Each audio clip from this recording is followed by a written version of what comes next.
طالبانو په کندهار ولایت کې د تیر نظام د ملي امنیت په کارکوونکو پسې پلټنه پیل کړې. دا چې طالبان له یادو پخوانیو نظامي کارکوونکو څخه څه غواړي او ولې د هغوی پلټنه پیل کړې. ویډیو بشپړ وګورئ، په هر څه به پوه سئ. سلامونه قدرمنو لیدونکو، زموږ مشال پریس یوټیوب چینل ته ښه راغلاست. طالبانو په کندهار کې د جمهوري نظام د ملي امنیت د کارکوونکو د کورونو پلټنه پیل کړې. په داسې حال کې چې ځینې کړۍ او رسنۍ د طالبانو غچ اخیستونکي فعالیتونه یوازې غیر پښتنو پورې محدود ښودل غواړي. له کندهار څخه د دوی له لورې د جمهوري نظام د ملي امنیت د کارکوونکو د کورونو د پلټلو د عملیاتو خبر ورکړل سوی.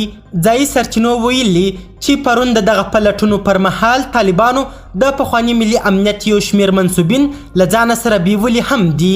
طالبانو په دې اړه رسنیو ته څه نه دي ویلي.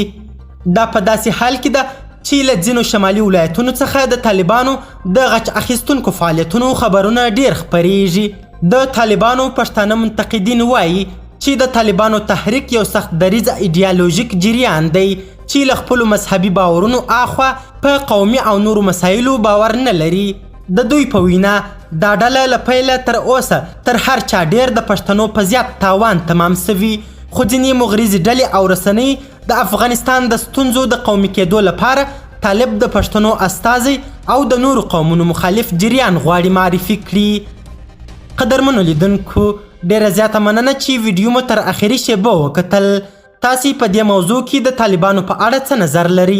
خپل نظریات را سره همدغه ویډیو کې کمنټونو کې شریک کړي او د لا زیاتو او نورو خبري مطالبو لپاره زموږ همدغه مشال پریس یوټیوب چینل سبسکرایب کړئ.